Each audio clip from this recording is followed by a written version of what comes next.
कामं तर दर्जेदार झाली पाहिजे, कारण आत्ता हे जही काम तुमचं मंदिराच्या समोरचं चाललेलं आहे तिथं पण 2 प्रकारचा निधी आम्ही तुम्हाला दिलेला आहे, तेही काम चांगल्या पद्धतीनं करा. मी आत्ताच संबंधितांशी बोललो. शेवटी ही कामं एकदाच होतात.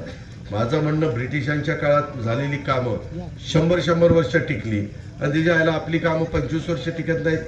कशाला कॉन्ट्रॅक्टर कामं घेतात झक मारायला? त्यांना कोण मागं लागले घ्या म्हणून? काम करायचं तर चांगलं करा ना, नाहीतर अशांना काळ्या यादीतच टाकणार आहे. मी कुणाच्या पुढाऱ्याचं आहे का कुणाचं आहे काही बघणार नाही, मला काही त्याच्याशी घेणं देणं नाही. काम दर्जेदार, तुम्ही तुमचा प्रॉफिट कमवा, परंतु बाकीचं तर काम आमचं दर्जेदार करून द्या.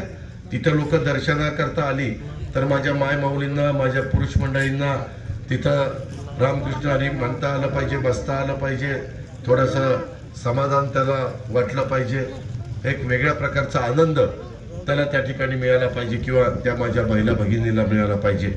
ह्या पद्धतीनं आपलं काम तिथं व्हावं अशा प्रकारची. काय झालं त्या मानाने आपलं मंदिर पण, हे रस्ता झाला तो वर, हा रस्ता झाल्यावर आपला प्लॉट आलाय खड्ड्यात. खरं त्या काळामध्ये जरा उचलून घेतलं असतं तर ह्याची प्लिंथ लेवल वगैरे जरा चांगली घ्या. कोण कॉन्ट्रॅक्टर होतं ना आता इथं?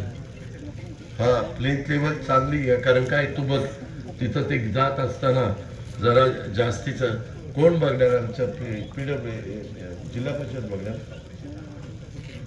मग जिल्हा परिषदेला पण मी सांगतो, कारण आता आमचे गजानन पाटीलच CEO आहेत. त्याच्यावर मी तर आता काही काल परवाच मी 1-2 सस्पेंड करायला लावले चुका केल्या म्हणून. मी आता सगळ्यांच्या देखत सांगतोय, कुणी पुढाऱ्यांनी इथं लुडबुड करू नये, ढवळाढवळ करू नये.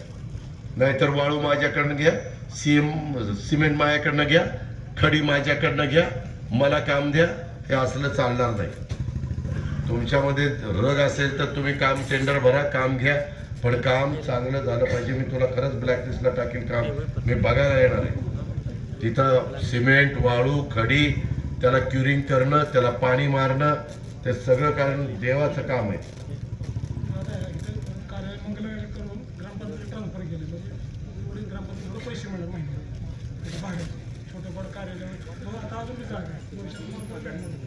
भेटा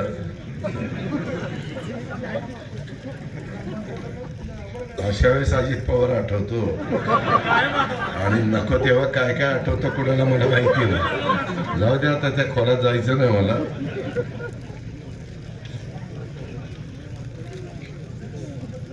मी एवढंच सांगतो की मला तुम्ही पण संधी दिली, देवेंद्र फडणवीसांनी पण संधी दिली, महायुतीनं संधी दिली, आणि त्याच्यामुळं राज्याचं भलं करत असताना जिल्ह्याला पण कुठं काही कमी पडून देणार नाही, आणि आपल्या तालुक्याला पण आणि इथल्या अंजनगाव परिसराला पण मी कुठं काही कमी निधी पडू देणार नाही.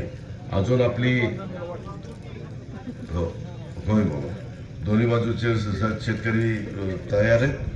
तयार असलं तर करीन, नाहीतर सांगणारा सांगतो रस्ता तो पाहिजे, आणि त्याच्या तरी 1 गुंठा जमीन जात नाही. जमीन जात असते दुसऱ्याची.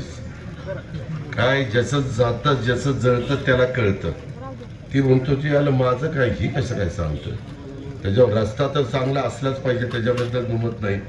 आता इथं धर्मराज पेटकर अजून किती सबस्टेशन आपण मंजूर केलेले? नारोळीला आहे, नारोळी नाही आता झालेली, मला 4-5 झालीत ना बारामती.